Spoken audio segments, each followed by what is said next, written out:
But first off, I want to go ahead and quickly just kind of like do a super quick demo of using OneDrive. There were a few questions. So I want to just kind of like show you, make sure you know how to use this, because this is what I mainly use as far as submitting your stuff. Obviously I send the class stuff through here, but if you're sending, so you can see I'm in my email, right? This is the MC email. I don't use that Blackboard mail very much, almost never.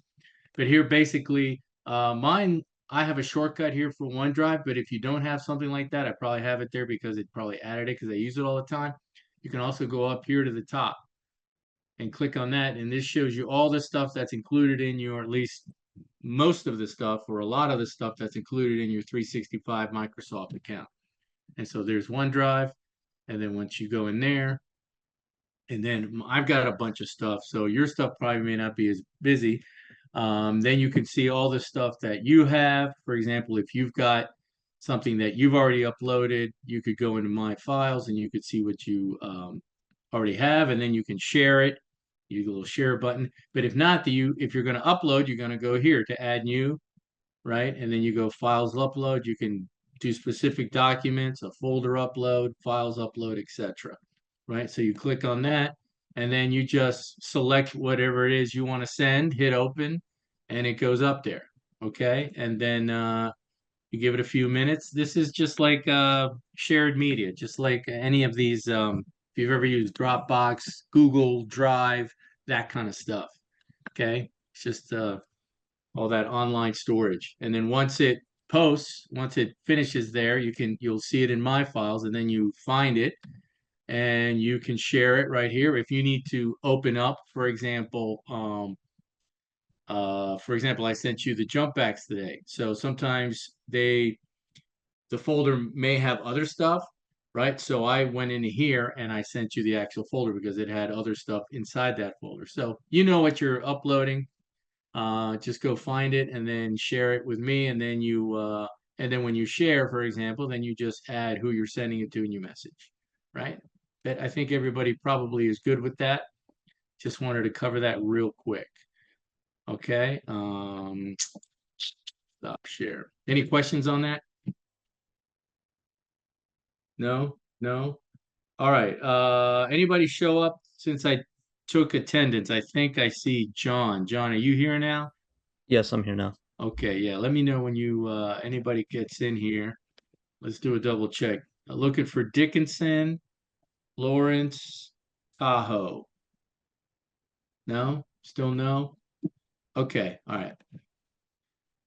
Final call. All right. All right. So here's what we're gonna do. Let's go ahead and actually um let's go and before we do anything else, we're gonna actually do some exercises, but let's go ahead and set up a project two folder real quick. All right. So go to wherever you are saving this stuff, right? In my case, I'm going to go to my D drive, my secondary drive. Let me go ahead and share. And let's create a folder in there. All right. So there's my drive right here, my D drive. I'm going to go down to Montgomery College. This is where I have it, summer 2024. And you should already have in there, for example, a project one folder, an exercise folder, and if you already downloaded your Jumpbacks, you can have them floating around. But we're going to dump those in a second in the project two folder, right? So you have an exercise folder, project one. So just create a new folder, right? And just call it project two. Okay. And while you're right there, just grab that Jumpbacks and just drag that into that folder. Okay. Now go into your folder. So you should have your Jumpbacks, and then let's create a few subfolders. Actually, probably really just two, really. Right click or whatever you want to do, need to do in the Mac. Let's do a project files, right? Project files for your projects. And then another one for the export. Okay. So that's pretty simple. Um, Project 3 will have a few more folders because we're going to use audio. You're going to also bring in external media, but right now we're doing everything within Premiere. So your Project 2 folder, right, should have your Jumpbacks in there in their own folder, export, and a project file subfolder. All right, pretty straight up. Now, let's see, we did that, and okay, and then let's just go back, and I'm going to keep that open here for a minute. I'm going to actually keep my exercise folder open, and let's go ahead and launch Premiere. Everybody should be seeing my full screen, so launch Premiere. I'm going to create a new exercise project for tonight. Just name it exercise today's date, however you want to date that. Okay, new project, exercise. I want to say 06, 06, 06, 06, 24, right? Yeah. Project location, right? Save it in your, I'm going to go choose location, navigate to that because I'm not sure where it's going. It's going to this different area. Go in the exercise and select folder, right? There it is. You named it. You said where you want to save it and go ahead and create. And that will get you into Premiere. And hopefully by now you're fairly comfortable with your workspace. You've got something that you feel comfortable working in. Right now I have my essential graphics open. If you don't, I'm going to go ahead and close that and then add that in a minute. And hang on, I'm going to actually make this a little brighter. There we go. That's a little better. Okay. So we're going to need project, source, program, right? All the usual suspects, timeline, tool palette. If you have your audio meters up, great, but we're not going to, there's no audio on this project. And then of course you need your effect controls. Very, very important, right? As we learned Monday. So let me bring that down so we can see that. Okay, let me just resize this as much as I can. Okay. Okay. All right. So first off, let's go ahead and create a sequence so we can work in, right? And we did this the other night. You're in your project panel, right? Right click and let's do new item sequence. All right. We're going to click on that. And that's going to give us a drop down, a list of sequence presets. Okay. And this is by the way, this is what would be called a floating panel, right? It's not docked or anything. I don't generally worry about docking it because it's just kind of, I pop into it real quick. We set up a sequence and we're done. All right. So if you've got all these collapsed, go into the second one, HD 1080p, expand that and go to the one in the middle that says 2997, which is basically 30 frames per second. Okay. And you get the basic video settings here, the 30 seconds for 30 frames per second, the 1920 1080 resolution, right? And that is what else? Yeah, sample rate doesn't matter. Okay. All right. And it doesn't say our aspect ratio in terms of the video, which is 16:9. We'll talk more about that. That's actually in that PowerPoint. All right. So you select that. If you can get down to the bottom, hit OK. If not, you can just hit enter. Okay. Boom. And it creates a sequence. Right. And it populates your timeline with 3 video tracks audio. Go in there and rename that sequence. Just call it main sequence. Sequence. There you go. Right. And that names it down here. At the same time, after that, redistribute your tracks. We don't need to see audio, but we're going to need to see a few layers of video. So just hover between your first video track and your first audio track. And if you hover right there, you get that little sort of like bar. Click and just push down on your audio. We don't even need to see the audio. Push it all the way down. So you should see your 3 tracks of video, but we're going to actually add a couple more. Okay. So once you do that, then you're going to click right in here, and there's this sort of empty space just sort of before the timeline starts counting things. And you're going to right click, or again, whatever it's command click or control click in the Mac. So you can get this menu. Okay, so this is right here. This is a right click on the PC. And you can add one track or you can add multiple tracks. You can delete tracks. You can delete multiple tracks. Okay. Anybody remember how many tracks are possible in Premiere? Anybody quick, super duper quick quiz? No? It's a good Wasn't it 100? close to 100, yes. You can actually create 99 tracks of video and 99 tracks of audio. But with something that we'll learn about tonight, we'll start learning about, which is called nesting, you can technically have an infinite amount of tracks. But you better have a very, very powerful computer. Okay? So anyway, but yes, the answer would be 99 as far as just like if you added 99, they but yeah, it'd be a lot of tracks. You really need a big screen too. All right, so let's go back in.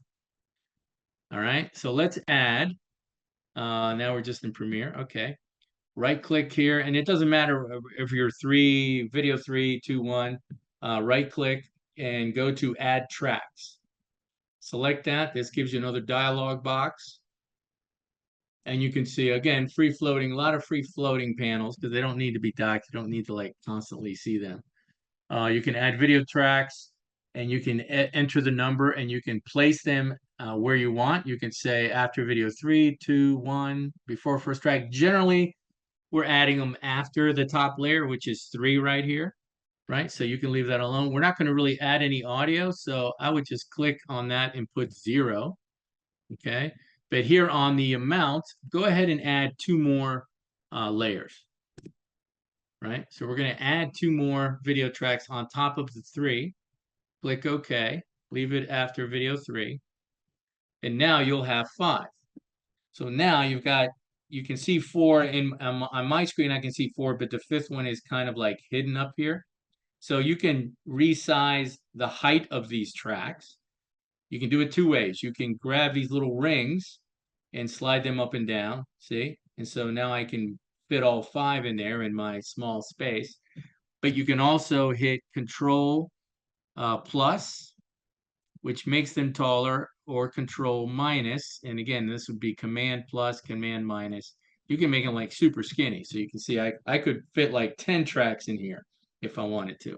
So that's a little shortcut. So I'm just going to get them to the point where I'm just going to sort of customize them here a little bit so I can see 5. That's pretty good right there. So there's my 5 layers. Okay. I'm going to save real quick. So now I've got 5 layers and in my main sequence, right? So we've added some tracks. Okay. First off, if we're going to do any motion effects and all that stuff, let's create a title.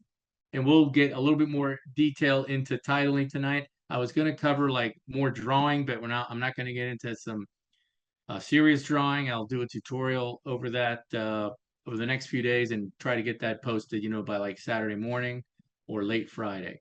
So let's go to Window. If you don't already have the Essential Graphics, let's go ahead and add that.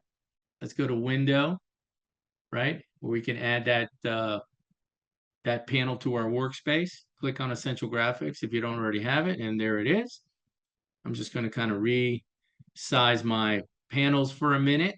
I'm back on my smaller computer because my gaming computer was really just not doing fantastic. I think I have to upgrade some more stuff on it. Anyway, let's just go ahead and create a title. All right, so let's go. We did this before. We're going to go to Edit. And if you want, you can widen out your Essential Graphics a little bit so it's a little wider since we're going to spend a little more time in here. And size that. Edit, we're going to go into New Layer, right? And we'll just do text. Okay. All right. And let's just go ahead and type in, I'm going to resize this. I'm going to grab this little bounding box, scale it up, and double click in it so I get my type tool. And let's just type in TVRA 140, just to give us a title. Okay. And then I'm going to go back down into my tool palette to select my selection tool, which gives me those um, little bubbles, right? I call them bubbles sometimes, but it's really a bounding box. And I can make this a little bigger by dragging that, make it smaller. I'm going to leave it at one size. Now, while we're there, we did not get into this, but you can also do, there's a lot of duplication here. Not so much duplication, but different ways to do this, right? We know that we learned last week that we can use the vector motion here um, to adjust these properties, position, scale, rotation. We're going to add anchor point tonight, right? But we can also, as far as just positioning the title initially, right? Yeah, you can still grab it while you're in this bounding box. If it's big enough, if you can get your selection tool in there, which sometimes could be tricky because it might be so small that all you get is like right now you're getting this kind of like rotation and you get this other thing here and which I think also, yeah, it may not be what you want. You just want to move it. So it's hard to get to that tool palette, to the selection tool, sorry, the pointer. You can go over here in the Essential Graphics panel. And for example, these are all some of those same properties. Let me expand that. You want to get wide enough so you can see two values here and see two values here. Okay. First off, this is basically your positioning. You can do an X adjustment and a Y adjustment. So as far as, creating your initial composition, you can set it however you want here. Okay. Sure, you can still go back and grab it, but if you want to use, more accurate numbers, that's up to you, right? So let's keep it there. This also will resize, right? So it'll keep it in the same position, but it will make it a little bigger. Okay, and then this is a rotation. Again, remember these blue values, you can just click on them, you can drag them, or you can set a value. So for example, this is rotation, right? So I can rotate here. Now you're probably noticing, so I want to set that back at 0. I'm just going to click, hit 0. Okay. Now you're probably noticing that when it rotated, it seems to be sort of swiveling. We'll talk about that. That's because right now the anchor point is positioned on the edge of this title, right? So when I rotate it, that anchor point is actually really the center of your composition. Okay. I always should have this more ready, but here, let me take a little piece of paper here. Okay, so this is anchor point. Okay, so pretend this is your frame, right? And somewhere in this frame is your title, your composition, whatever you have going. Okay, your anchor point is whatever that pivots on. Okay, so if my center point is in the middle, then I'm going to get this. If my anchor point is on the edge, then I get this kind of thing, right? I know that's a fabulous show and tell, right? Very high tech. Okay, so the anchor point is really the access point of your composition. It doesn't necessarily have to be in the middle, but it can. It can be anywhere.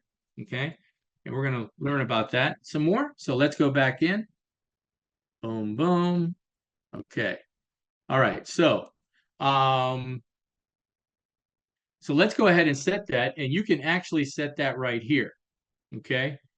Toggle animation for anchor point. So this will allow you to reposition your title horizontally, and this will again allow you to reposition that title in reference to the anchor point vertically. So it's kind of like positioning, but it's now resetting that anchor point, right?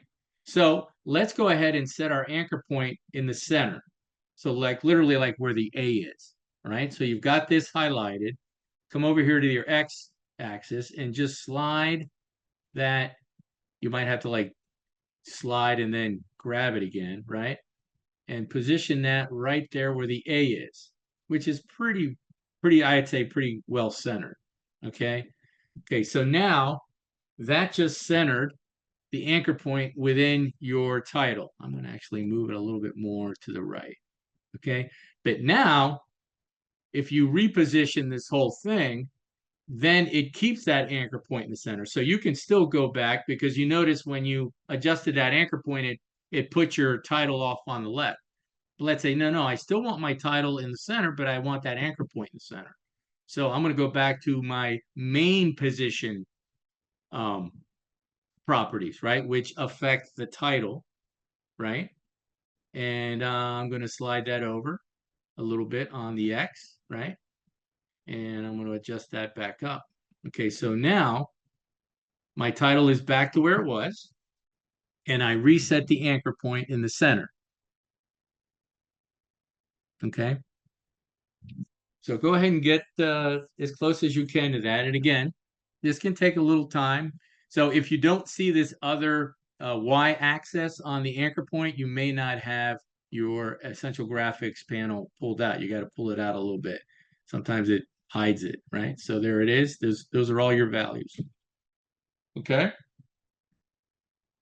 Do a save. Also notice that it, of course, dropped it down here in video one. So I'm going to click in my timeline. I'm just going to magnify that, hit my plus. There it is. While we're here, click on that title in the main sequence and come on up to graphics and titles, and let's upgrade to source graphic. That will add it in your project panel. Okay. I recommend that, just best practice. It's there. It's easier to track everything. You know what you've created, and it's already in your project panel. Gives you some more options, flexibility. All right, so click on that. Boom. It puts it in there. It still calls it graphic, but you can, of course, click on that and name it TVRA 140, right? So you can keep track of what you're doing. Okay. Right. So Control S, Command S. So now you've got a sequence and a title. And your title is in your sequence, right? Because the sequence is where all your stuff goes. All right. So now let's see. If you can click here, there you go. Click on the title. I think you could have also, let me release that. If you click here, yeah. So you can click on it to bring up that bounding box. You can also click over here to bring up that bounding box. So it gives you that ability now, if you want to move it. Okay, so now let's see. We looked at, here's the size. Oh, here's opacity, which you can do here. You can also do that in effects control. We're going to use a little opacity later. Okay, so there's opacity. Okay, and now let's go down and play around with some fonts, right? So here's your text, here's some fonts. So right now it looks like we're in Tahoma, right? And when you click down here, you've got a whole bunch of fonts, right? And as you click on them, right, they select it. But if you want to like browse through here, here's what I recommend, right? You can scroll up and there's a little slider bar here if you want. If you want to get back to the beginning, right, just go ahead and type in A. Yeah, let's do that again. Hang on a second. Oh, maybe I'm in caps. No, I didn't like that. Hang on a second. Let me click here and do A. There you go. So I clicked in this little window, right? And if I hit A and it goes to the beginning, or yeah, pretty much the beginning. So there, keeping this open now, use your down arrow, your page down arrow. Hang on a second. There you go. Wait a minute. Come on. There you go. Okay. Let's do A again. A. Boom. Open it up. There you go. All right. Now I'm using my page up and I can browse. I can sort of like surf through these fonts and see which one I like.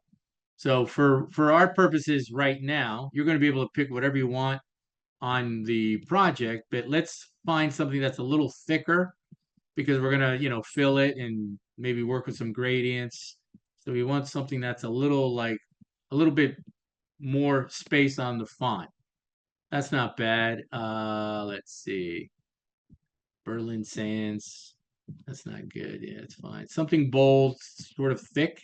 You don't have to do exactly what I grabbed. It's something that you can see. Yeah, sure, why not? Britannica bold.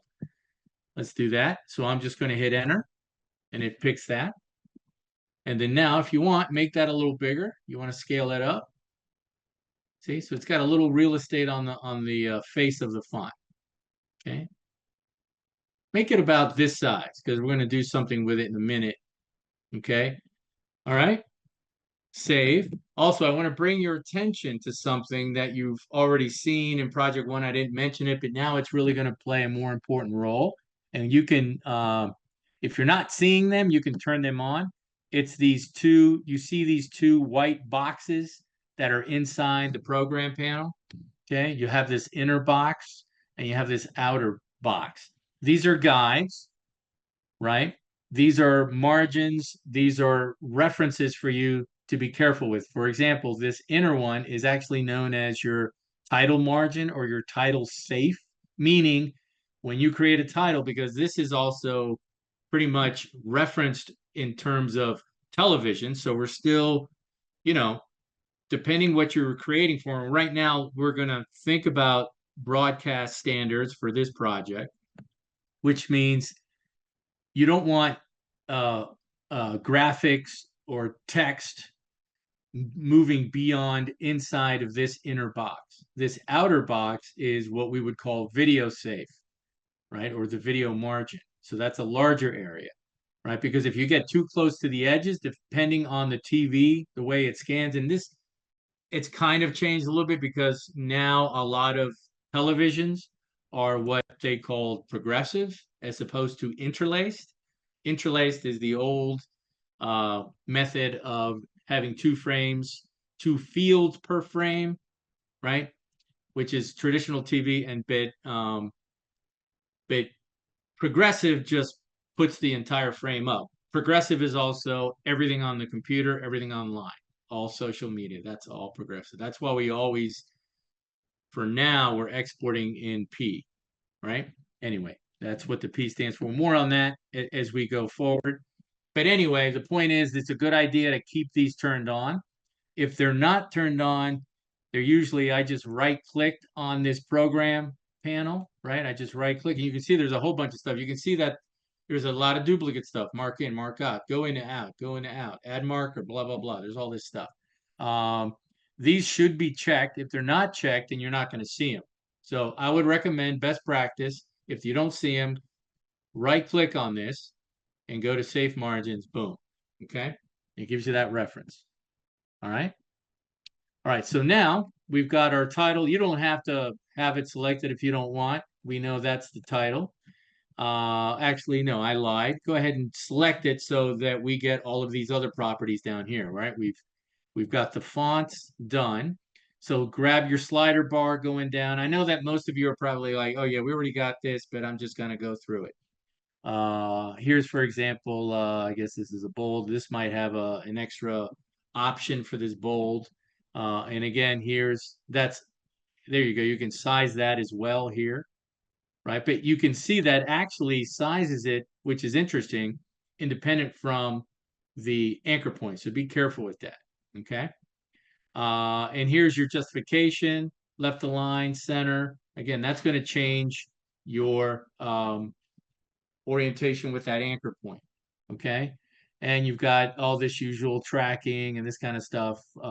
If I had two lines, that would adjust the distance between them. I don't really get into that. You can do this kind of thing. You can do, italics, you name it. Okay. Appearance. Here's your fill. If you want to change that color, click on that. Okay. Let me cancel.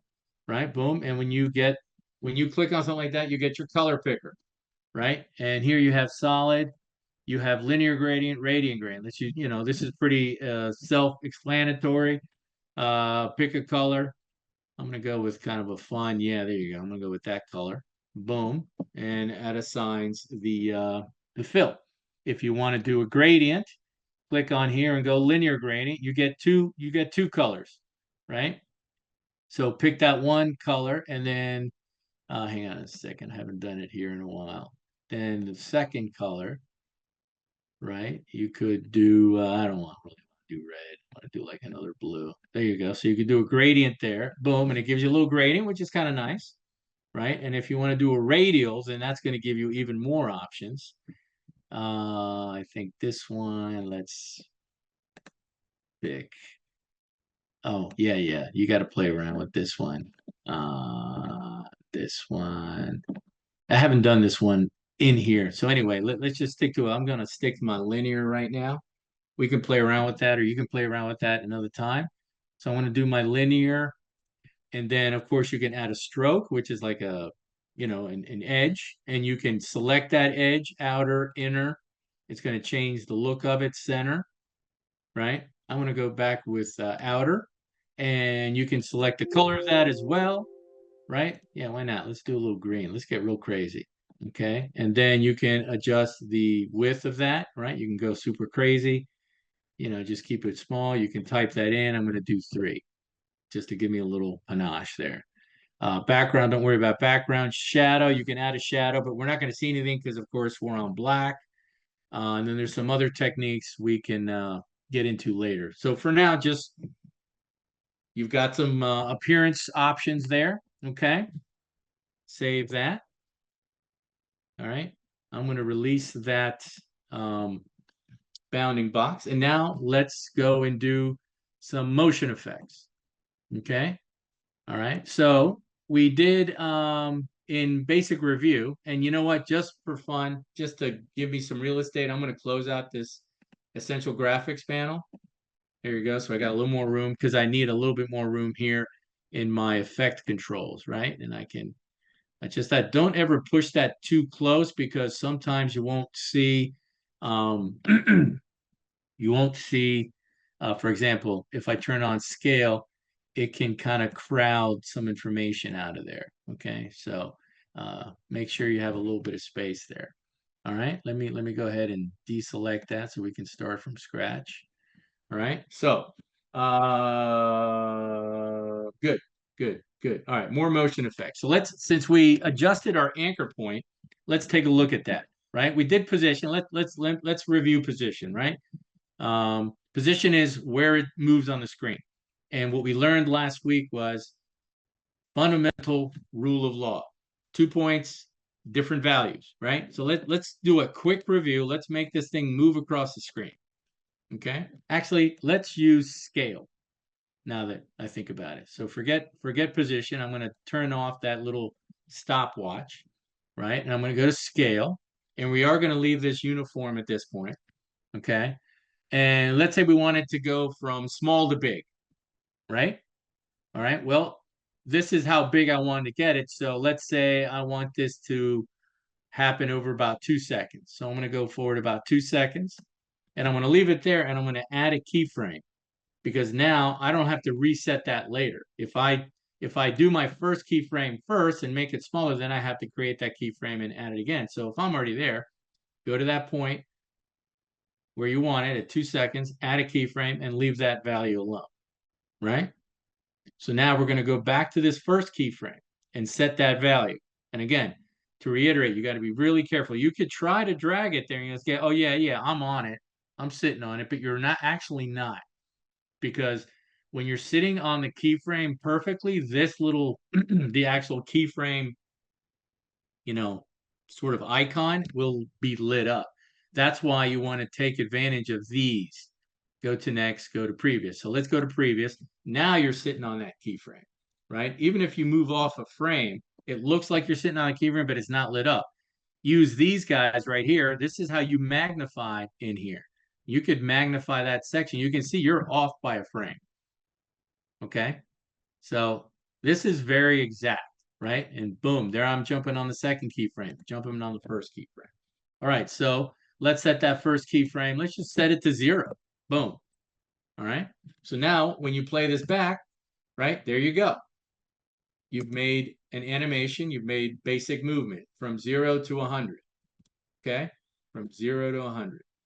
Right. And we learned that if you move the keyframes closer, right, it accelerates the move, right? If you really bring it close, it's going to just fly. Boom. There it is. Right. Right.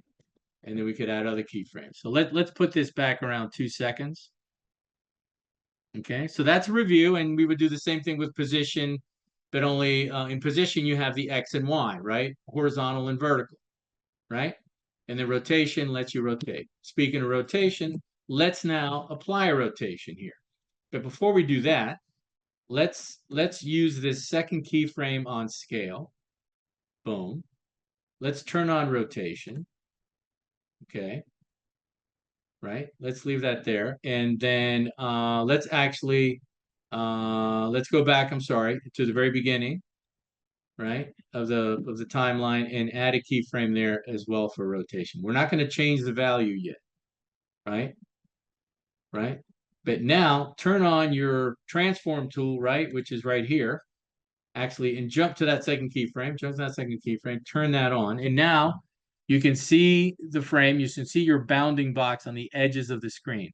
And if you look carefully, it might be hard to see because my font is blue, so it blends it in, but that anchor point is right there,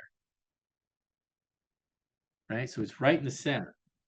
Okay, so I can adjust it here as well, but I don't need to right now. Okay, right? In fact, I'm going to turn that off. But now, because that anchor point is in the center, it's going to give me this kind of movement. So jump to the second keyframe and click in, let's do like 3x on that second keyframe. That's how many rotations it's going to do between the first and the second. And when you pull it back, you see you get that kind of, you get that rotation, but you get a propeller-like motion, right? Why do you get a propeller-like motion? Not a trick question, right? You're getting that propeller type because why? Who can answer that? Don't worry, you're not getting graded on the answer. You can be wrong. 360 degrees just sets back the normal. It's a circle. Well, it does a circle, but why is it a propeller-like? Because of the new thing we learned about. Point. The anchor point, because it's right in the center, right? So that's the axis, the AXIS, right? It's like the axle, right? So it's going to rotate that. In a few minutes, we're going to change the anchor point on a different layer and show you how you can do like a swivel, right? So that's how you can manipulate rotation in different ways by adjusting that anchor point. Okay, so in this case, with the anchor point in the center of whatever object you're working with, whether it's a picture, a title, a graphic, it's going to give you that propeller-like motion. Okay, so this is one way of that we can animate, right? Right, so there it is, right? So now, and you can see, boom, and then it gets to that second point and it stops, right? And it's pivoting on that. And so if we were to reposition the title, right, it would still be a propeller-like motion, right? Hypothetically, if we go to position here, right, grab it, well, I can't see it there, so that's why I want to jump to my second image. And, you know, I could move it here, although I already had a position here, so let me get rid of that, right? So now it's just gonna, it's still gonna rotate, right? Because repositioning the entire layer doesn't reposition the anchor point unless you adjust that. So I could tuck it away over here in the corner. Now, if I did that, I run into one small issue is that it gets bigger. You see how it's revealing as it builds, as it reveals its image, it's going out of frame. So you don't want to do that. You would have to resize it, right? Anyway, I'm going to undo all that. The point is that you can adjust your overall position, but you can still keep that anchor point in the center.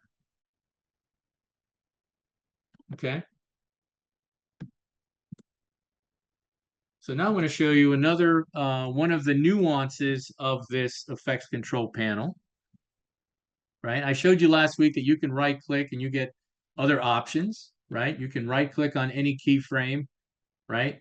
And you can get options. So for example, when you're watching this, when it lands, when it finishes the move, it seems to sort of snap in position, right? It just kind of lands and boom, right? It's very boom, right? It rotates and it just locks, you know, it's like it just stops.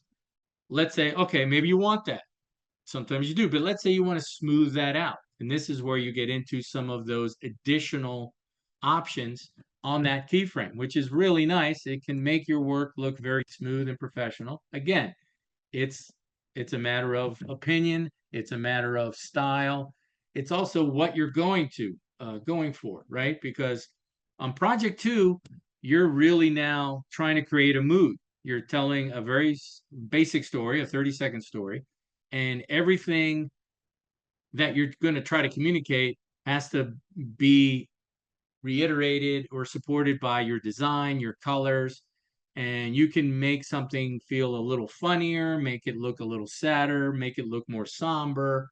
Again, you've got tons of decisions to make, right? So now, um, let's go to the last keyframe on the rotation, which is really the same as scale, right? And we learned last week that you don't have to you don't have to have this happen at the same time, right? You could have this get to its full scale halfway, and it's going to still keep rotating because the second rotation, right, is there. So it gets, and then it holds in place, right? So that changes the move. Boom, right? Right. I'm going to undo that, put that back. So right click on the rotation. Actually, let's emphasize this even more. Let's jump to that second keyframe, like I said, on rotation. You're right on it because I'm using the go to blah, blah, blah. And another indicator is, no, yeah, go to that. And you can see that it's highlighted blue. You're on that keyframe. Let's change the rotation to 5x, right? Boom. Now let's take a look at that. So now it's going to be a little quicker, right? Which means, boom, it's going to snap a little harder, right? Because it's coming off some pretty fast, boom. All right. Now go on rotation, right click on that second keyframe, and you get a menu. You get a whole bunch of stuff. Right now, generally by default, it will give you what's called a linear sort of stop, right? You've got Bezier. Anybody who's done some Photoshop and Illustrator, I think you see a lot of Bezier, but we're going to go down here to ease in. Okay, so select that while you're on that keyframe, right? We just right click the playhead for the record. The playhead doesn't have to be sitting on it, right? Right? You just have to right click on it. It'll be highlighted blue and it gives you the drop down. You're only affecting that keyframe. Come down here and hit ease in. You're going to see it change into kind of like a little hourglass. Now play that back and watch when it lands. You see how it slows down? It kind of like slides into the end, just like about a half second or so, just before it gets to the end. It just sort of smooths out, right? So it's not quite so abrupt. So that can be a very nice nuance, an additional, attribute on this property that can give you, a certain little feel. Boom, right? Try that. Can everybody see that? Okay, that's an ease in. It's kind of like you're sanding the edges a little bit. So it's not so abrupt. It's not like this sharp corner. It's kind of like, and then if you were to do a hold and create another keyframe and then have it rotate again, you could do an ease out. Why don't we try that just for fun and have it like go back to 0? Okay. All right. Is this making sense to everybody? I don't want to go too fast. We're already at 7 o'clock. Is this sinking in? Anybody want to play around with it some more? I'm going to give you some time in a few minutes, but okay. All right. So again, this is all basically based on Cartesian geometry, points, coordinates. It's really like a coordinate system. Okay, it's pretty crazy, man. It's old school math, but you're applying it to you know electronic media. All right, all right. So let's go back in.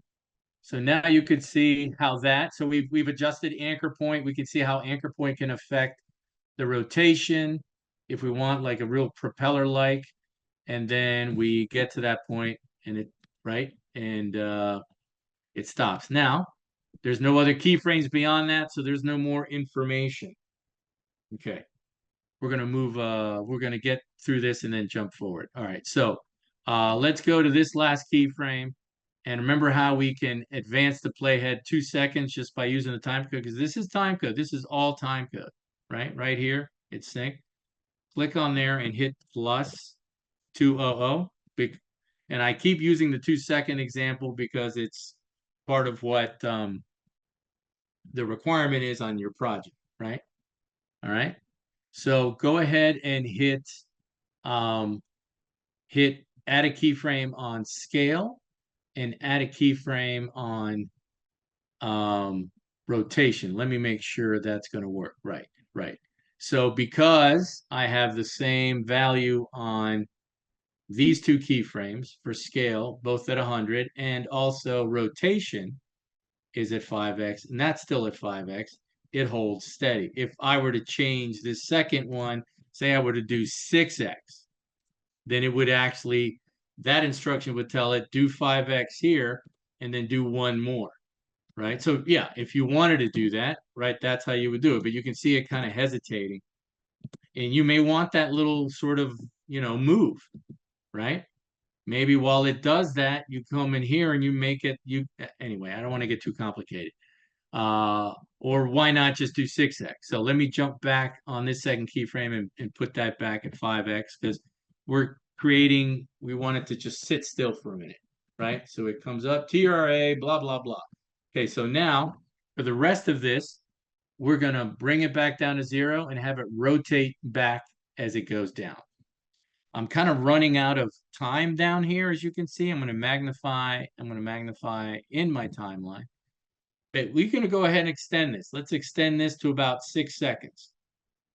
Okay, and you can just trim that out, right? And when you click back, those keyframes are all in place and everything's still timed out the way it was. It doesn't affect what you did before. You just extended the length of the clip. So now you got a little bit more time to, do whatever you want. Okay, so now let's go right towards the end. All right, add another keyframe. Add another keyframe here. And so we'll make this, it should work, 10x, right? So that when it comes off this, 5x, and it's going to do 5 more to get to 10x. And let's go set that last keyframe on scale to 0. So it's going to basically just do the opposite. It's going to come in. And don't worry if you don't get this perfect, right? I'm just showing you some technique. Boom. 1, 2, boom, and then it reveals and it goes back. Okay. And so, for example, on the project sheet, let's say this was your primary title, or actually, let's say this was your tagline. Okay. In fact, I can get that out of the way right now. Let me show you something. This would actually completely satisfy, hang on, the tagline requirement if you did something like this. You don't have to do this. You can do any of this in any order you want. Hang on a second here. Project sheets. I'm going to bring up the project 2 sheet. Okay. Boom. Stop share. Okay. Stay with me. Only about an hour and 20 some odd minutes. Okay. So project 2, right? Here's the sheet. Coming down the tagline. That's kind of like your second title, like your, supporting your main title. And so here's some of the requirements, right? Right? Your program title literally has to be visible for 7 seconds and has to have some kind of motion, right? You can do a bunch of different types of motion on that, but at least like a scale or a position adjustment, you can do both. But the tagline has a little bit more demands, right? It needs to zoom out, and remember, zooming is just scaling, and it can be in or out. It can, be big, go small, or be small and go big. So pretend it just says out. It has to have some kind of a zoom, a scale adjustment. It has to have a rotation, some kind of rotating, and then it has to hold. So it technically doesn't have to have a position adjustment. It's not requiring a position adjustment, right? And actually on this one, we haven't even messed with position. And then it has to have a hold for 2 seconds. And so the hold has to be at some point between some of the moves, right? It has to come up and sit for 2 seconds and then have some kind of move to finish, to move off screen. Okay. So this would be a perfect example or one example where we have a scale adjustment, right? So that's a zoom. That's technically like zooming in, I guess. It holds. then it zooms out, which you only have to have one scale adjustment. So right here, it would have satisfied it. Okay. And then it comes here, it holds, and then it rotates back and goes back to 0.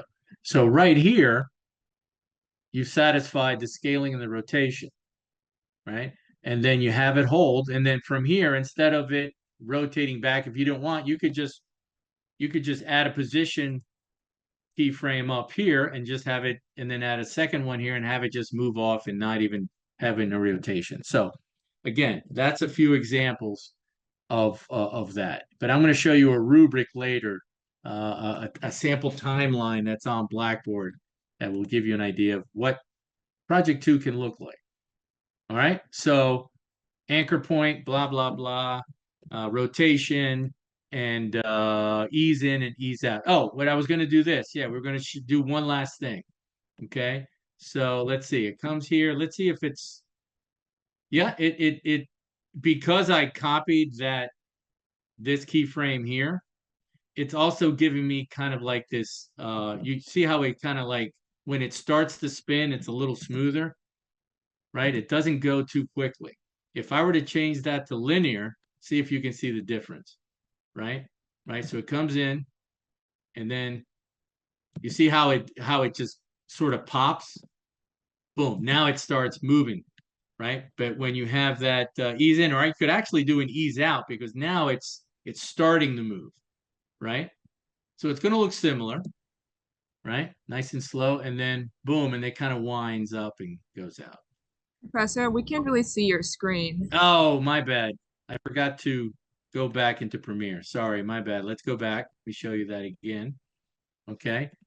All right. So I was showing you here with the ease in and the ease out, right? And let me reiterate, because I may have, when I jumped off the project sheet, I think I probably wasn't sharing. So what I was stressing was that this right here satisfies basically the tagline requirement as far as a rotation, right? And a scale adjustment, a zooming, right? It holds for 2 seconds. And then you could do that, but you don't have to rotate it back out and all that. You could just get rid of these keyframes right here, right? Delete those. And then just have, for example, a position keyframe here, and then add a second position keyframe here, and adjust that and have this title just slide off screen. Okay, so that's fine too. Then what I was talking about is these ease in, ease outs, right? I'm going to change, because this was an ease in and I duplicated it here. It also gives me that sort of smooth launch, a smooth landing, and then sort of like a smooth launch.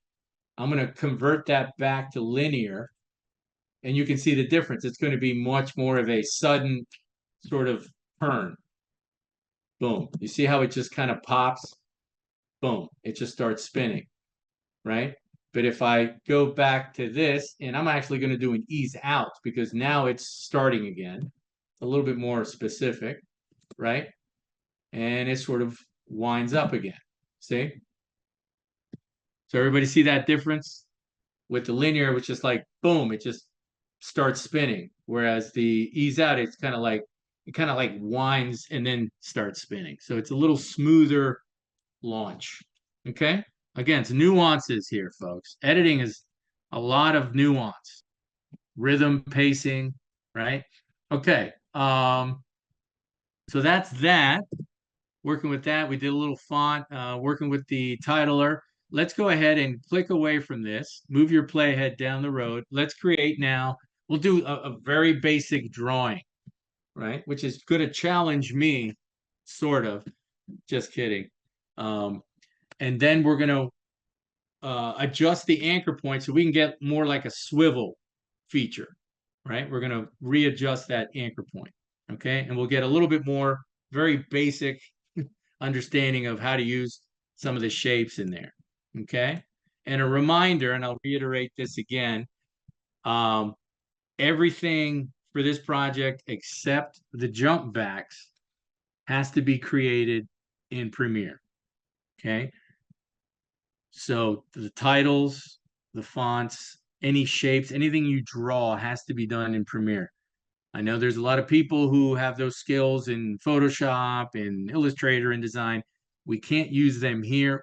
You'll be able to incorporate some of those skills on project 3 and your final project. So there's still a chance. All right, so click away. So you're away from that. You don't have that selected, right? You're put your playhead forward. You're just clicking on a whatever, a blank track. You got nothing over here. Let's go ahead. If you closed out your essential graphics, bring it back. I'm gonna go bring it back, right? And let's go to edit. And now let me resize this a little bit again. And we're gonna click on edit and new layer, and let's do rectangle. Exciting. There you go. There's a little rectangle. It draws you a little rectangle. Okay. And you can see it down here in my timeline. Okay. I'm going to sort of minimize that a little bit, right? And now you can grab this and of course and reshape it, right? So make it a little skinny. We're going to make like a basic like mallet, like a hammer, okay? So pretend this is the handle. So make it like a little skinny. Don't make it too big because we don't want it to be too big right now, okay? And you can see the anchor point because we kind of moved it. It's kind of moved off, right? So with that still selected, you can reposition it right here and reposition it at the end of the handle. Okay, so I'm gonna reposition my handle so that the base of it is where that anchor point is. Okay, there you go. Play with that a little bit. And now you can check right here on your rotation. See, now you've got the swivel feel. Okay, set that back at 0. Okay, go ahead and click right here and name it handle. Right, so we know this is the handle part. Okay, now go ahead and click this again, new layer, and do another rectangle. Okay, so it's going to give you another rectangle, and then grab that. If you can grab it with your selection tool, move it to the front here, and if you can hover your mouse over here, you can rotate it, and you know that would be kind of like the head of the mallet, right? Bring it here. If you want to make it a little smaller, I'm going to see if I can't make it a little smaller. I'll just scale it down here. There you go. Right? And you can adjust it here with your positioning so it's all one thing. Click away, release it so it can, yeah, so it should look like one image. Right? So that was shape 2 we just did. So name that, I'm going to call it like the mallet. Right? Okay. So now you've technically got 2 layers, right? So go ahead and click on them, highlight both, and you can right click and you can create a group. Okay. And so that now houses that whole those 2 layers, and you can you can rename the group. I guess I'll call it hammer because I call the other thing mallet. And now you can move it around. You can reposition it, right? It still respects the anchor point. You can adjust the anchor point. Again, you don't have to do this on your project 2, but I'm just showing you these options. So that way we cover all 4 of these properties over here. Okay. So let's move this back a little bit. I'm just going to move it over here to the right side of the screen. Okay. Boom. And let me just click away for a second. Hang on. There you go. Okay. So now we've got the hammer, and this is it down here. Let's go graphics, upgrade to source. Let me double click that. Yeah. So that's got both layers already built in, which is nice. Okay. So what I did, let me go back.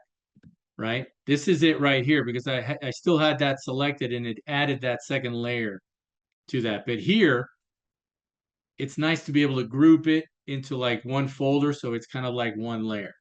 Okay, and you could do this with multiple layers. Like we could usually I would draw a house with the class, and we make a house and a roof and a chimney and windows and a door and put a tree or whatever.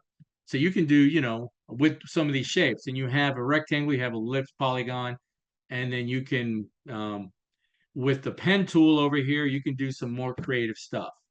Okay. But drawing is not my strength. Okay. I peaked in fifth grade when we did the dimensional, three-dimensional box. All right. So anyway, now if you want to color this, let me see. I think you got to go back into the handle, color that. I'm just going to go ahead and make that red, right? And this also saves the hue if you ever wanted to use that again. Okay. And then I'm going to go click on the mallet and apply that. So now it's all red, right? Now I'm going to go with it selected down here in my timeline. I'm going to go up here to graphics and titles and upgrade to source graphic.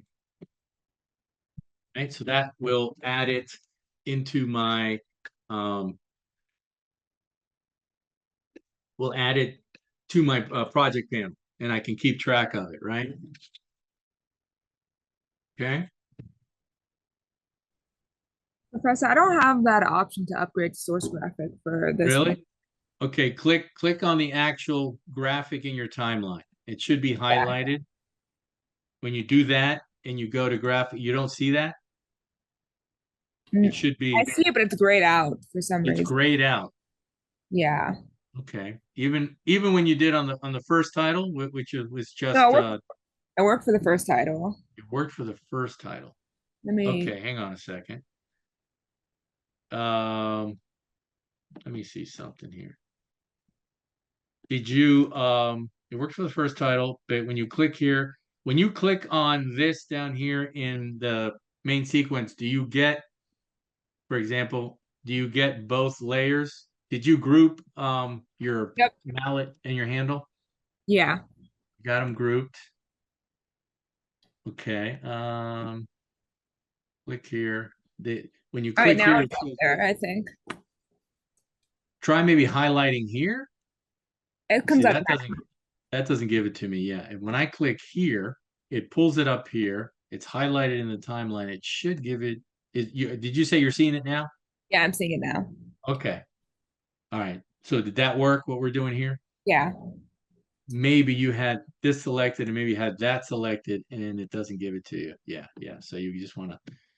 They tweak these things with different versions, so you know, and hopefully for the better. All right, so we got that. Oh, so let me go ahead and do that. I didn't finish doing that upgrade. And now that's the full hammer. If you ever want to double check what that graphic is, double click it, it'll show up in the source. So yes, that's my hammer, right? My hammer group. All right, and so now there's my hammer. Click on it. Let's go to effect controls. And remember, whatever you're adjusting, whatever you're going to manipulate, it tells you on the left what title you're in, right? If I click on TVRA, right, even though my playhead isn't over it, it's telling me that I just pull that up in the effects control, and that's the sequence I'm in, right? Click here, back on the hammer, all right? So here's what we're going to do. Bring your playhead to the very beginning. We're just going to do a rotation. I'm going to show you another little technique where you can repeat action by creating a set of keyframes and then copy and pasting those keyframes. Okay. And this is why this interface is so flexible. Okay. So right now we're at 0, right? First keyframe at the very beginning of this graphic. Rotation, we turn the stopwatch on, which allows you to create those keyframes. So down here on your time code, regardless of what it is, click on it and hit +10, which equals go forward from this point 10 frames. Hit enter. Your playhead jumps forward 10 frames. Add a keyframe.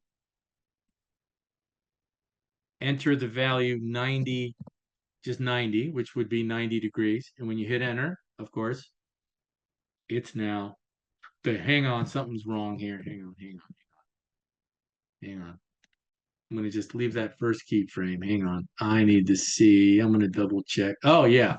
So somehow, I must have done something where you see, here's how you can always double check where the anchor point is. I clicked on it because I could tell the minute I add that second keyframe, it kind of went up, but it didn't go from here, right?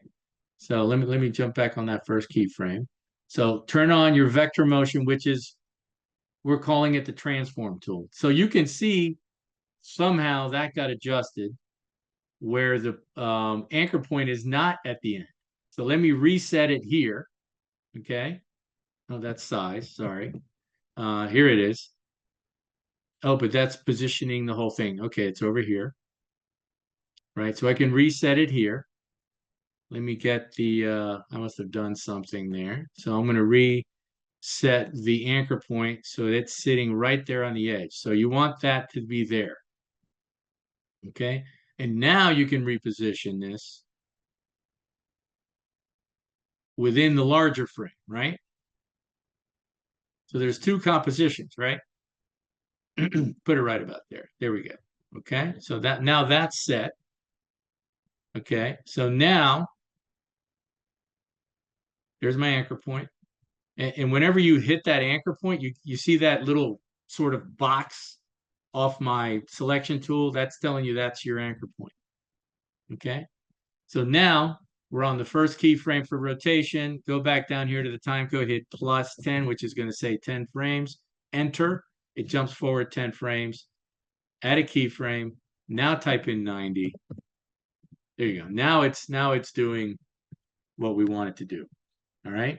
So now from here, repeat, rinse and repeat. Click on that time code +10 to advance it another 10 frames, add a keyframe, set that back at 0. Okay. Right. While sitting on that keyframe, you don't move the playhead from these keyframes. You just go back to the time code, hit +10, boom, add a keyframe, set it back to 90. Okay. So right now we've got 4 keyframes and it's giving us that little lever, right? One thing we probably should do is, because you can see when it goes up, it's a little bit big. So I'm going to go back to the very beginning and just set one scale adjustment.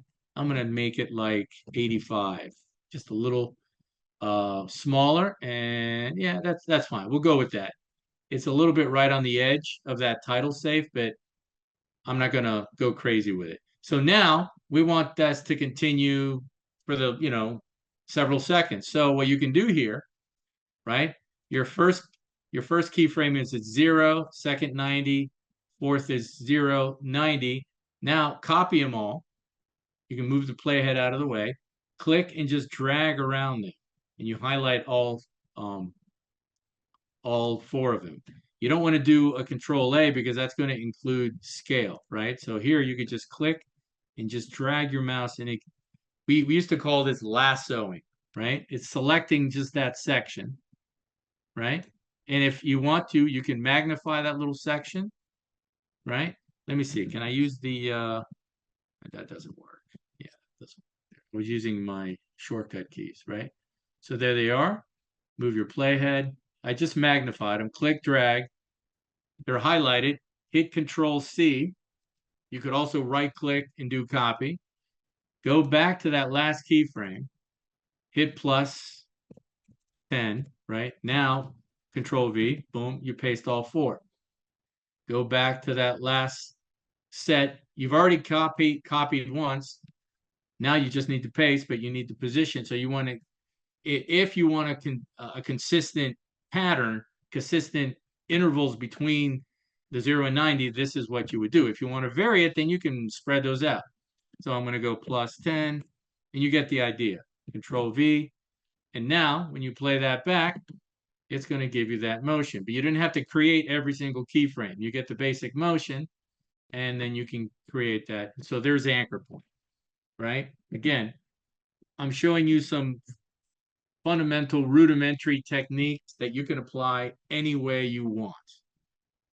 Okay? All right. So let's go ahead and import those Jumpbacks that we brought in, right? We'll keep the essential graphics panel up because we're going to jump back into that shortly. All right. So hopefully some of what we're covering tonight is giving you hopefully some ideas. Maybe you started thinking about what you're going to do, how you're going to approach it. The whole idea, the whole definition behind animation is bringing something to life, right? So between project 2 and project 3, you're going to do a lot of animating because you're going to be limited to working as far as the core assets. The core media is all going to be still images, right? And with the exception of this project, you're going to have the Jumpbacks. So if you've already imported your Jumpbacks, that's great. I'm going to go ahead and import mine. Project 2. All right. So if you've already looked at these, you have some idea of what they are. These are not the newest ones. These go way back by about 20 years, but we keep these handy. So this is the only actual video you're able to use on Project 2. Okay. Let's just open some of these up. And these are basically pre-generated backgrounds. This was the kind of stuff that gets done like in After Effects, etc. And it's just got different moods, different themes, different colors, right? Here's something, with a film theme. So you want to promote like a film festival. There you go. Here's, sort of like, evening news, right? So, you get the idea. This is something a little bit more, I don't know, nebulous, whatever. We get the green, what is this? The green globs. And I renamed these just so I can remember. This is, I call this kind of like the Jetsons thing, if anybody knows the Jetsons. Again, these are just all different pre-generated motion backgrounds, okay? A whole bunch of stuff. Anyway, you get the idea. This has a disco ball. Here's here's like the Matrix thing, right? And you got some gray boxes. So and these are all, here's like a countdown, right? Here's this sort of like this eerie, disturbing kind of feel. Here's like periodic tables with some kind of a warp effect, and then you've got this kind of heartbeat thing. Okay, so you're going to see some of these in some of the samples. All right, so let's grab one. Let's keep it pretty simple. Let's see, where's that just like blue one? Dark blue, nah, blue. Yeah, let's just grab this one, just a simple one.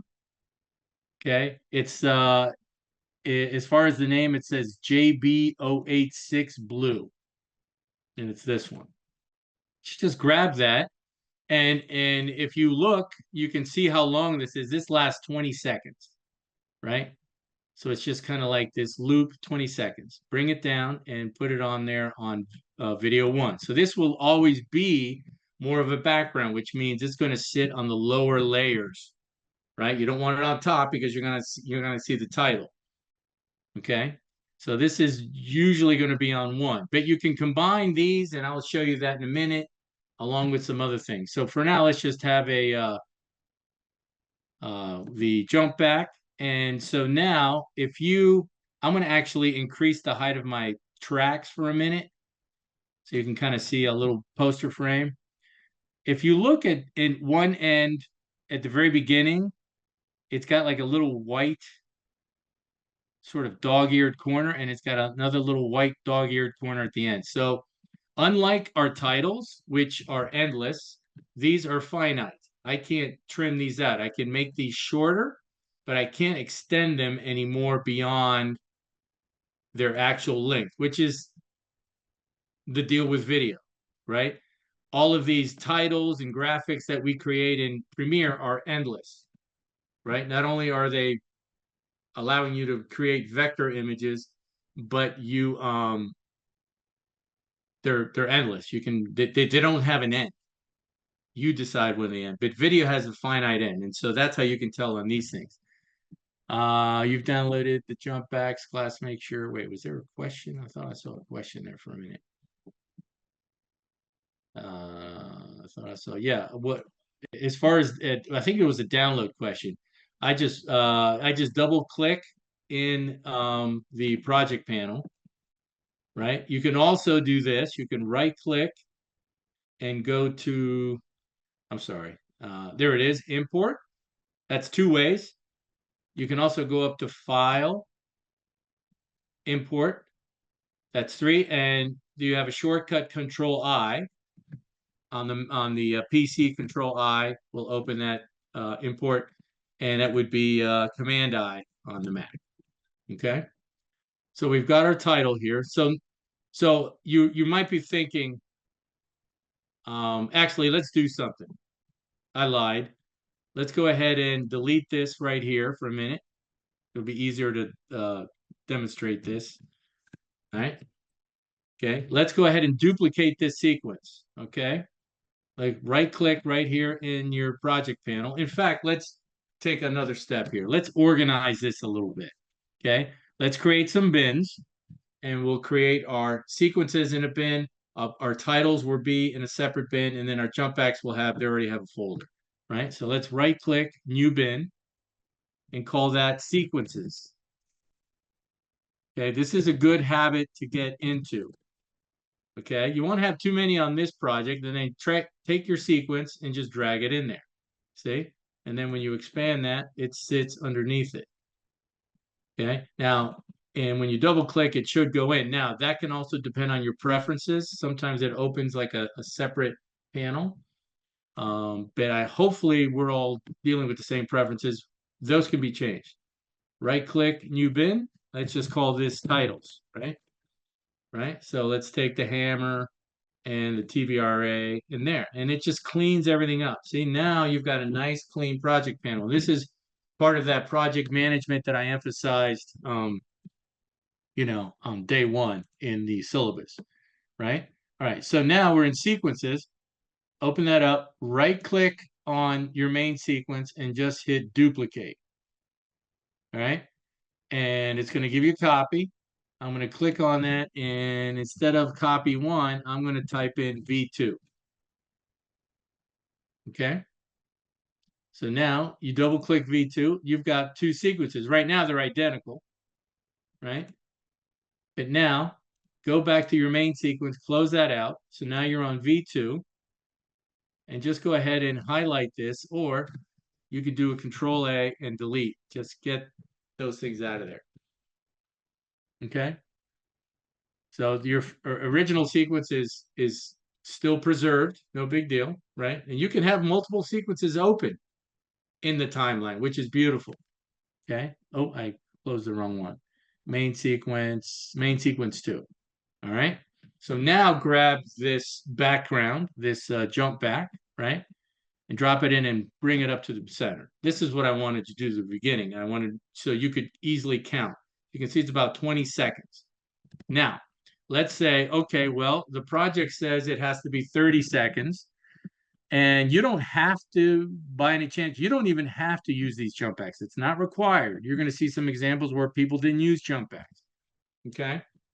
But if you want to, and if you want to use the same one, but it's not long enough, you have to edit it onto itself. Right. Now, some of these are perfect loops. Right. So example, they begin or they end exactly how they begin. Now, if you go to the very end of this, you can see this actually goes to black if you magnify that, right? Like the last few frames actually go to black. So if you were to try to butt these together, you would have black. So in other words, you did something like that. Boom, you say, okay, well, let me go to 30, right? There's 30 right about there, right? And I could trim that back, right? But here's what's going to happen. You're going to have a flash. So you don't want that. Okay, so we're going to magnify that section. Again, this is just a hypothetical. I'm just showing you what to be careful with. Okay, fine. Okay, there's the last frame of blue. Trim back to that, right? And let's see if this is an, and so now you could try to butt this together if it's a perfect loop. Let's see. I'm going to ripple delete. That's pretty close. Let's play that back for a minute. You really, I don't think it's perfect, but yeah, actually I think it's pretty seamless. So you can see that it feels like a continuous clip, right? You don't realize that there's an actual edit there, right? So that's a perfect loop. And so now, yeah, you go to 30 and you've got, well, now you might need to extend it a little bit, right? Because it's only at 29. And I would do all of this. I would do your editing before you add your color bars and stuff, right? Don't worry about that until the end. You can insert it at the end, in the beginning when you're done, just like you did on project 1, right? So get that to about 30, right? So now you've got a clean jump back, and you just had to do a little editing on it. Okay? All right? So now let me show you a couple things you can do with these jump backs. All right? Let's go forward. Okay? Let's grab another one. Let's find one that maybe is not a perfect loop. Let me bring this down. I'm going to bring 2 of them down, see what happens. Okay, this has the same black thing because a lot of them, not all of them do this. I don't want to take too much time with this, but you get the idea. Okay, let's trim that back, ripple. Okay, you can see that shifts. You see how that globe, okay? So this is not a perfect loop. You see how it jumped? Okay, so here's what you would do. Okay, so I trimmed back, right? I did the trimming. Remember we did trimming. I pulled back. I got rid of the excess black on this first clip, first version of the jump back, right? The second one starts with video, but it's not a perfect loop.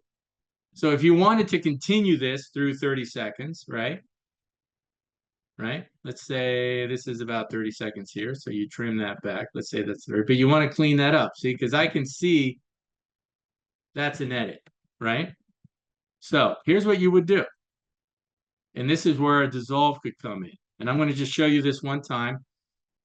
I would go about 7 or 8 seconds into this clip, put your playhead there, and then trim the beginning of it. Okay? Because even though you trimmed that back and it doesn't show up in your timeline, that media still actually exists.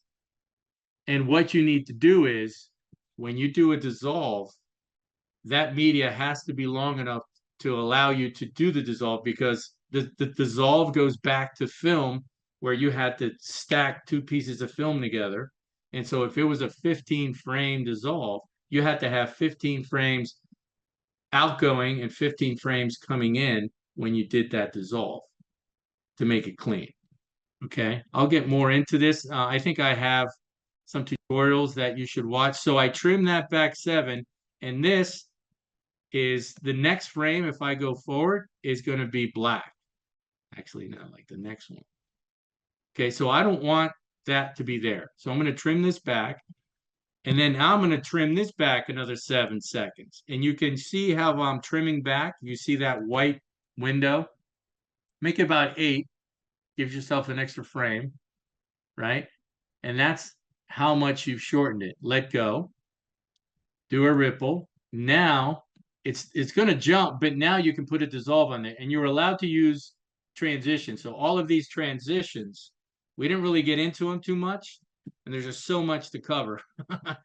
But you can use any of these, okay? And by the way, this zoom is not the zoom that we talk about in the project sheet. So let's go to dissolve, do a cross dissolve. I'm going to bring it right on there. Okay.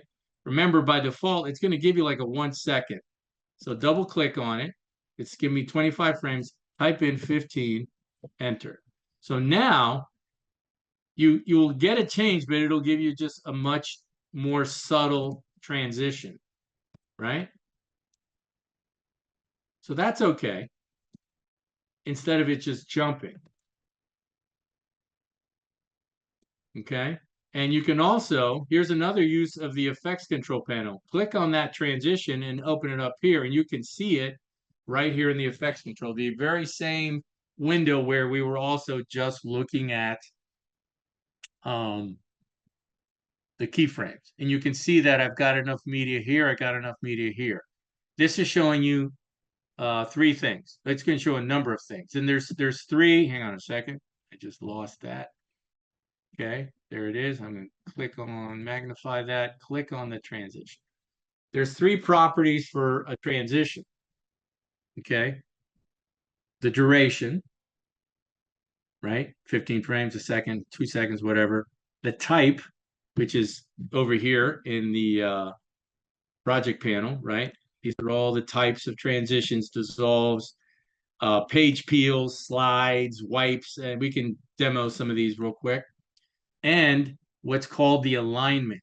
You can see it right here. So there's duration. This is the type, cross dissolve. The alignment is how that transition sits. Okay, let me go back in here. It's a little squirrely right now. Magnify, click on it. It's how that transition sits on the cut. So the cut point is right here.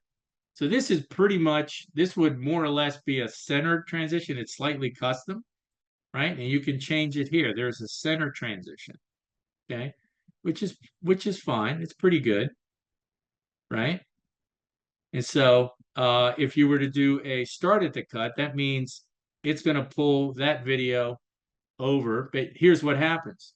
So the transition now starts here and is extending this shot over the incoming shot. But what happens as it dissolves, you see how it gets dark right there? Because this clip ran out of media and it's actually black. So that's distracting, right? And if I did it the other way, click on that, and I did end at the cut, I might have enough. But if you ever see this, you see this, that means it definitely doesn't have any media. So what happens is it kind of like freezes and it's not really clean. So you don't want to see that. So sometimes by clicking this, you can kind of figure out what works better. Okay. But you have to sometimes trim to make that work. Okay. All right. So that's some basic work with Jumpbacks. Here's another thing you can do. Say you like say you like the shape, right? You like the theme, right? The movement and all that. But like, I'm not crazy about the color. Well, you can do this. Okay, I'm just going to show you some options. Let me get my 5 layers up here. Okay. You don't even have to go the essential graphics. Go into your projects, right? And remember where we right clicked and you could do a new item. We did bars and tone, black video, color matte. You can also come up to, where is it? Color matte. I was just right on it. Click on that. It's going to always ask you when you create items here, it's going to say, do you want to match your settings? Yes, 1920, 99.9%, you're going to say yes. Click OK. You get the color picker. All right, well, I'm not crazy about this pink. Maybe I want it a little more blue. Sure. So let me get like a little blue here. Here you go, a little deeper blue. Click that. It's just going to literally give you a color matte. So call it blue color matte or whatever, right? Blue. Hit OK. And it adds it there. So you could include that wherever you want. You want to put it in titles, that's fine. I'm going to put it in titles for now. And you bring that down and stack it up on top of the other title and extend it over. You can trim it. But now it's covering up the jump back. But you see this white line? That's your opacity, right? Which means you can grab it and drop it, right? 100 would be full. It won't let you go beyond 100 because that's full opacity. But if you drop it down, say like 50-ish, now it blends in with your background. You can also Control Z, click on that, and you see it here in the color map, right? And so let's close up motion. Now you notice here, right? Because I did it here, this doesn't give me the vector. If I had done it over here in the essential graphics, which you could have done with a big rectangle, you could have made a linear gradient, right? But you get that idea. Then it would give you vector, right? But here you've got opacity. So if you want, just set one keyframe and you can adjust it here or just type it in, 50. Boom. So now you've got that little color. Maybe if you want it higher, then click on that and make it like 60. Right? So there you go. So there's a way that you can incorporate, you can sort of customize your jump back. okay? By combining, making it a little bit more original, maybe because you want it to fit the colors of your fonts and all that kind of stuff, okay? All right? Now I'm going to show you a real simple example of something that now we're going to do. We're going to do it 2 times tonight. We're going to combine those 2 layers, right? Because let's say, okay, I don't have a lot of screen space, but you know what? I just want to simplify my layers, okay? Right? So I'm going to come down here, right? We're going to highlight this section, right? Just click and drag and select that area. And while that's all selected, you're going to right click on this and you're going to go to this option called Nest, also known as nesting. Nesting is one of these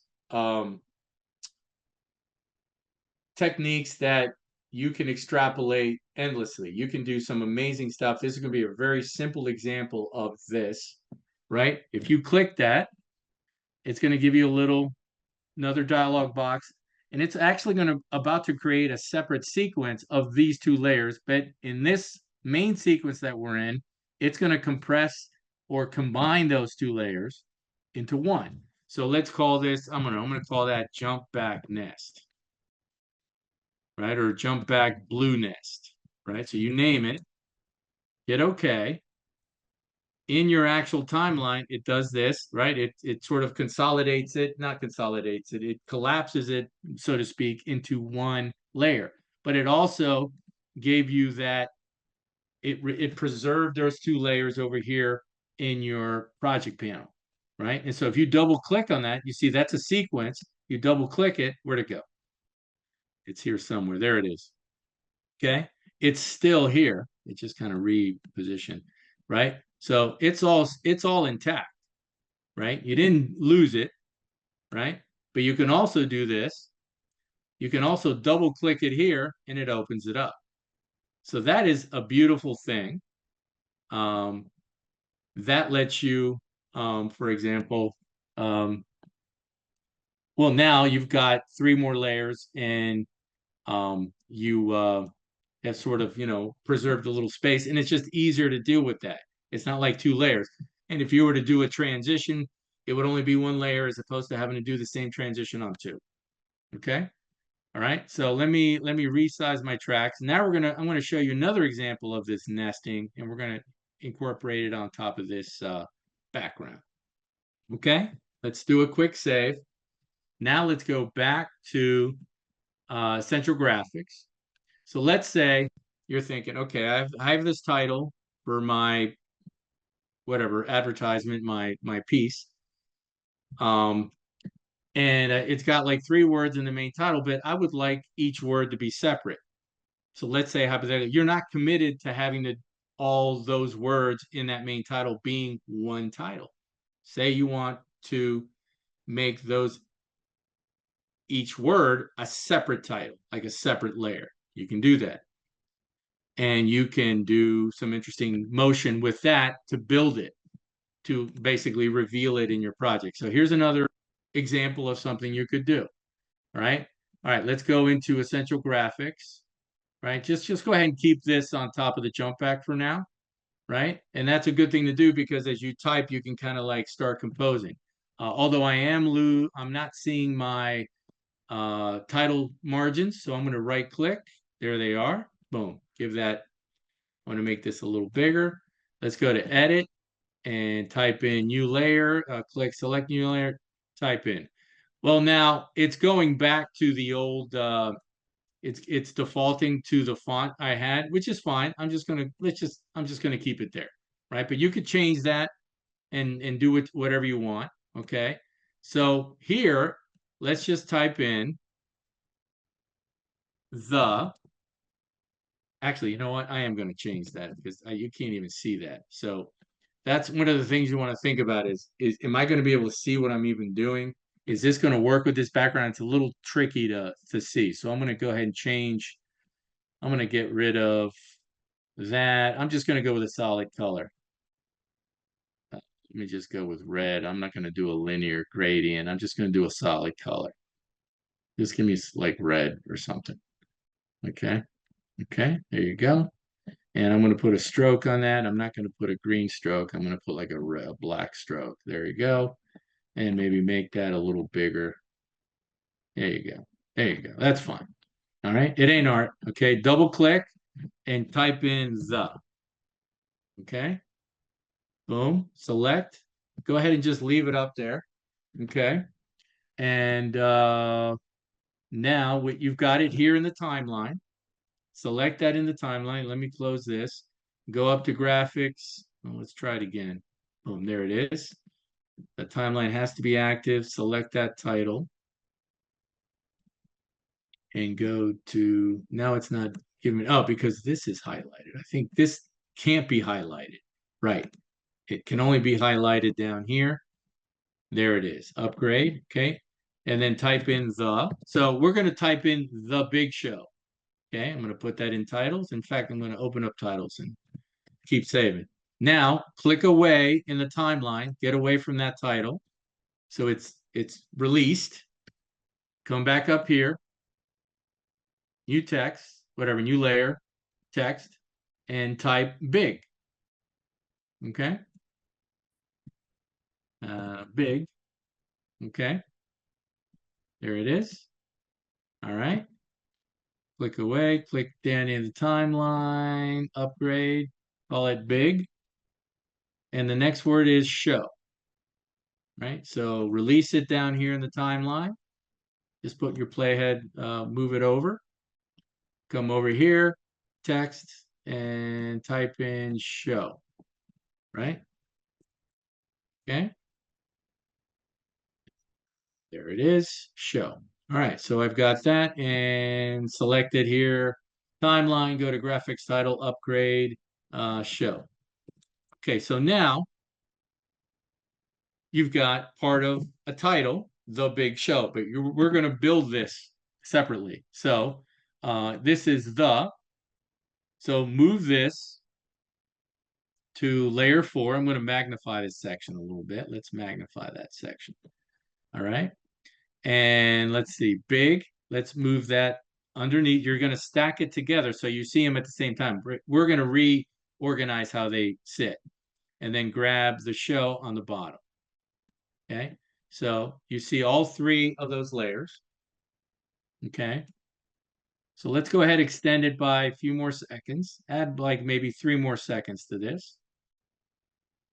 Okay. Because it will, by default, will give you a 5-second title. Okay. And you can see how they sit on top of the jump back. Okay.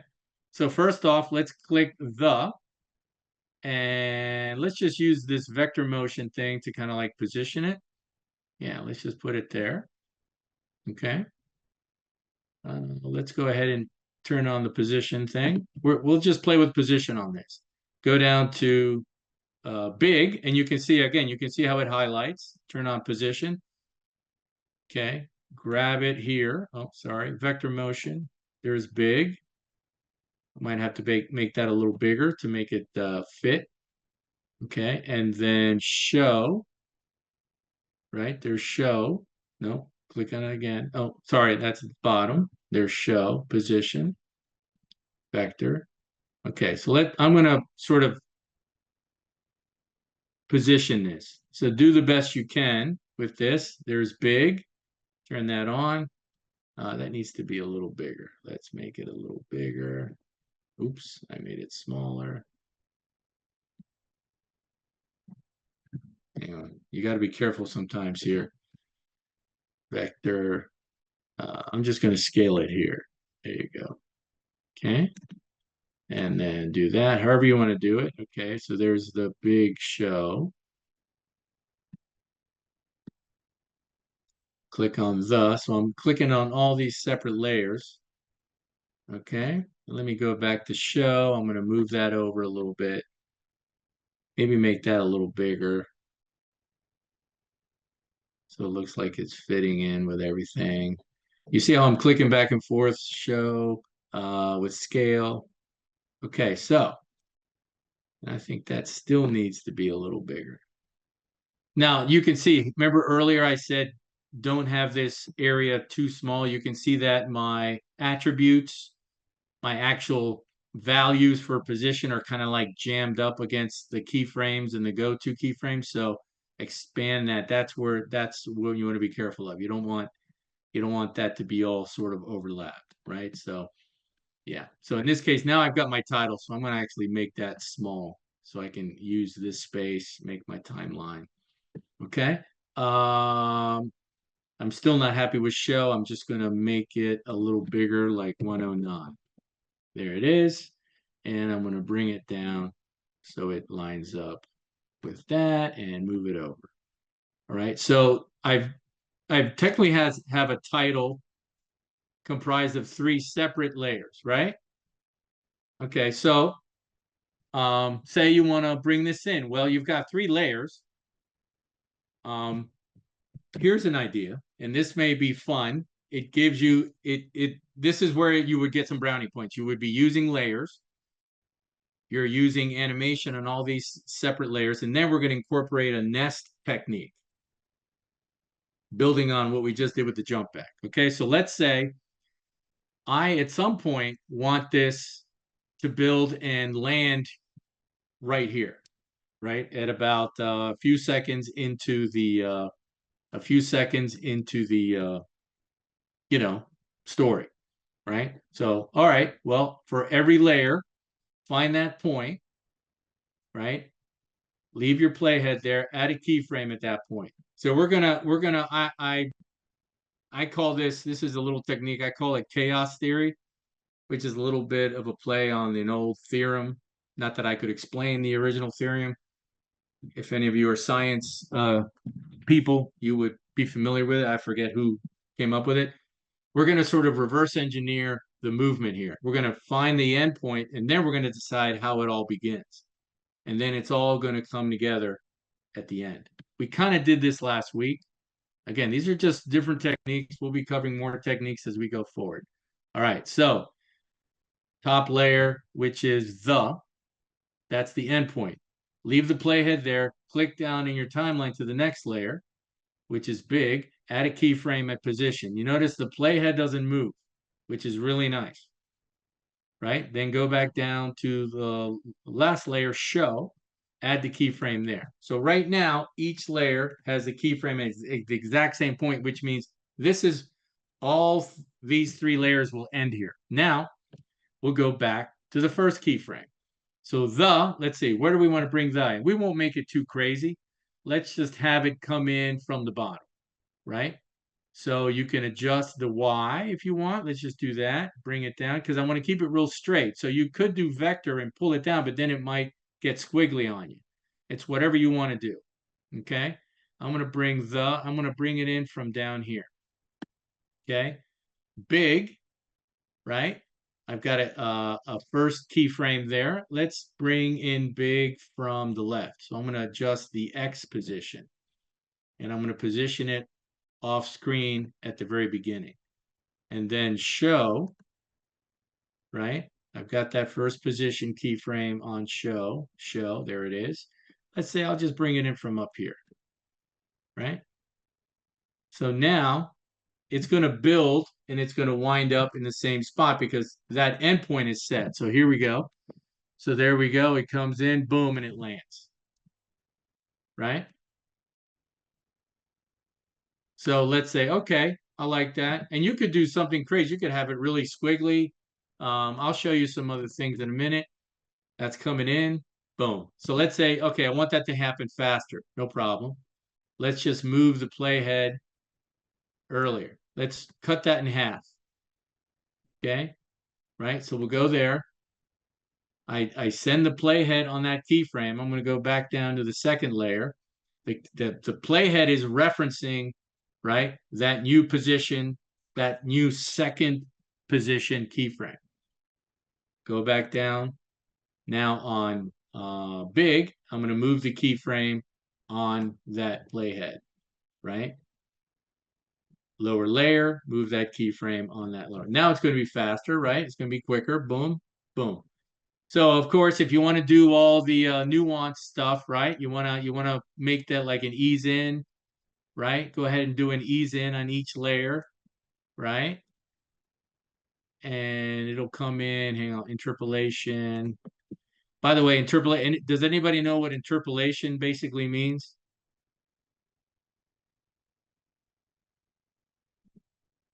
It's a lot of science here. Interpolation basically just means the type of movement between 2 points, like the timing and the movement between 2 points. I think it's like an old Greek term. Maybe not. Anyway, so now we've added the little ease in. So see how it kind of slides in, right? A little smoother, right? There you go. All right. So now, okay, well, I've got to move here. Yeah, you could have done like scale, you could have done stuff, rotation, and had it all end at this point. So now here's an example of the nesting. Okay, so now let's say, okay, well, I've brought it in as separate layers. It kind of slides in nicely. Now I want the whole title to move off, to do something. Let's say, hey, I'm going to have it sit up there for a second or two, and then I want it to rotate and go to zero, like disappear. Well, if you had to do all 3 layers, that would be an absolute nightmare because I don't know if you could even do it. Because how are you going to rotate everything and make it still stay in line? That's going to be a big headache. But nesting gives you the option, the solution, right? So we've done all that, right? Let's go back. And I'm hitting you with a little bit, this is a little bit more intermediate. I'm not lying to you. You don't have to do this. I'm just showing you some options. Okay. All right. So now we'll do a quick save. Now we're going to do the same thing we did with the jump back. We're going to click and drag only those 3 layers and select them. Ready? And you don't have to like select all the entire section. Just grab a section of it. See, like that. Boom. Right? Now you've got them selected. Only your titles. You don't want to include the nest, the jump back right now. Right? That's still separate. Right click, go to nest. Okay. I would call this the Big Show nest. Okay, bam, does the same thing, right? Collapses it down to 1 layer, but you still have, it preserves everything you just did, right? It doesn't, change or anything. It just puts it down as 1 layer. And then if we go up here, right, there it is. Let's just, I think we're done with titling right now, so that's good. There it is right here, the Big Show nest. And if you click on that, it's over here somewhere. There it is, right? Just kind of like redistributing it. There it is. But if you close that and you go in your main sequence, double click, it brings you back.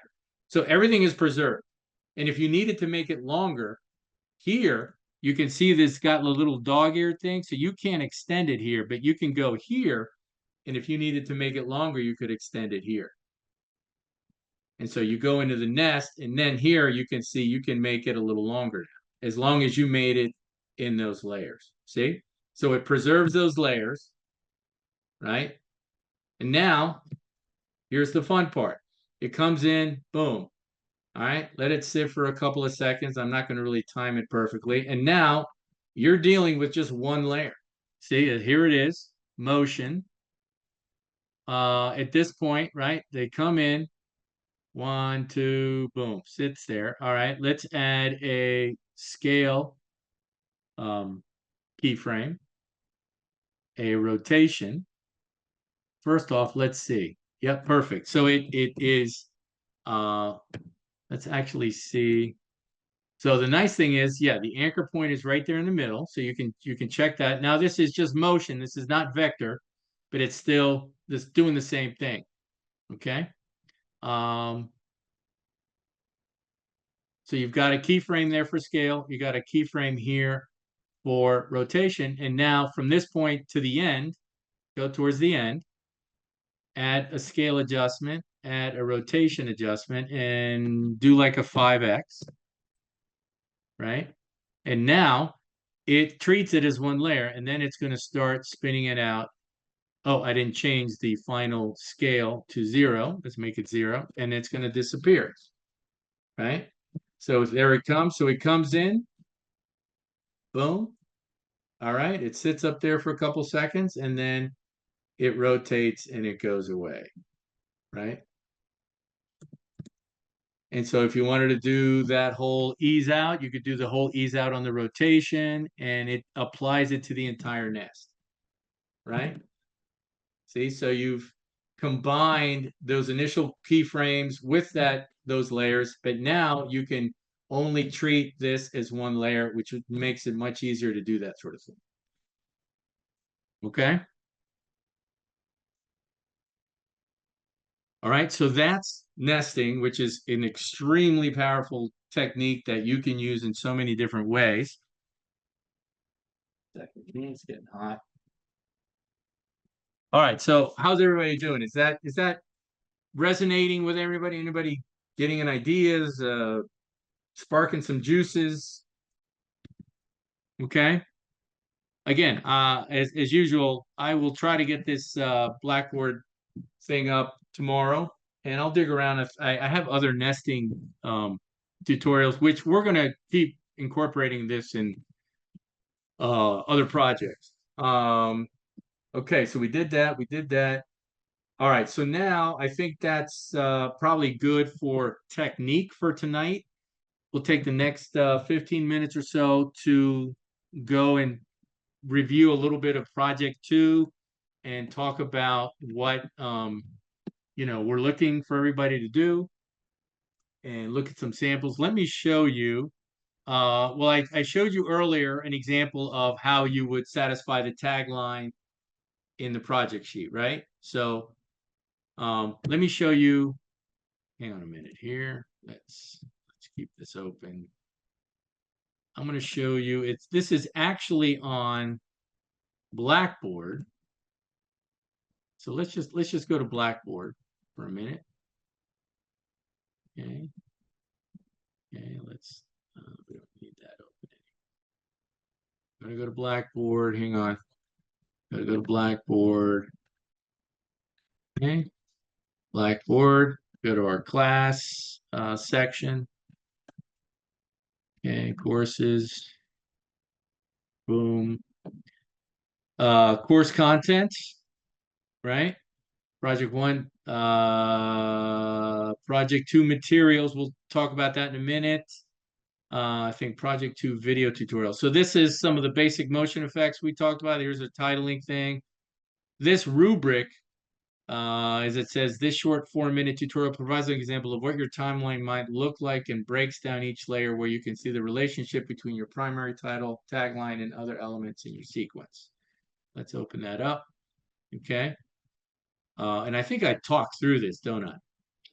So here's an example of what your sequence, yeah. So let me open that up a little bit. So you can see here, hang on a second. Hang on, I don't think I'm sharing that. Hang on. There it is. Okay. You know what? I actually have a cleaner version of this. Anyway, this is on, I'm going to show you a cleaner version of this, which I actually have here. Stop share. No, stop share. Okay. Hang on 1 minute here. All these windows get in my way. Okay.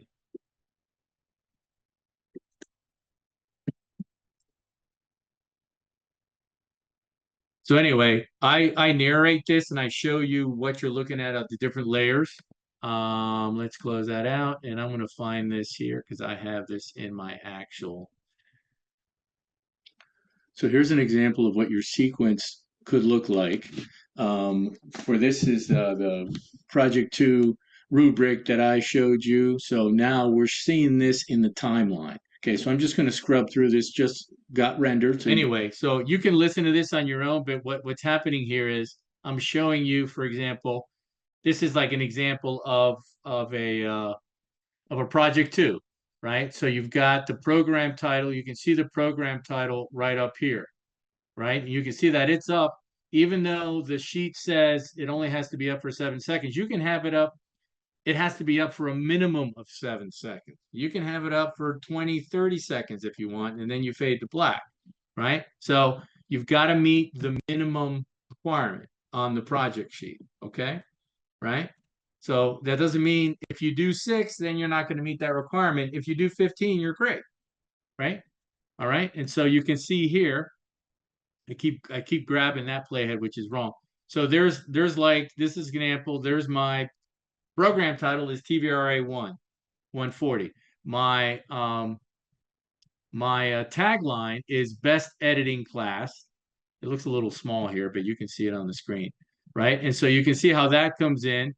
It has a little rotation and it has a scale adjustment, right? And then it sits up there for a couple of seconds, right? And then it slides off. But while it's doing that, I've also got other information coming in explaining, why is this a great class? That moves off, and then I move that up, and then I use my space, and then I give examples of why this is a great editing class, right? And you can see all the layers in the timeline. You can see the background here.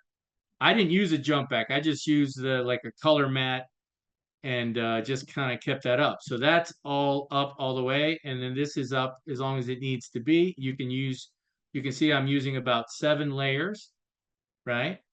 And then there's the last one, gives information, right? And then we go here, and then at the very end, I put the black up top and I dissolve to black. I keep grabbing the playhead there. There you go. Okay. Right. And you can see that it fades out really at about 35 because I've also got the countdown over here, which is about 5 seconds.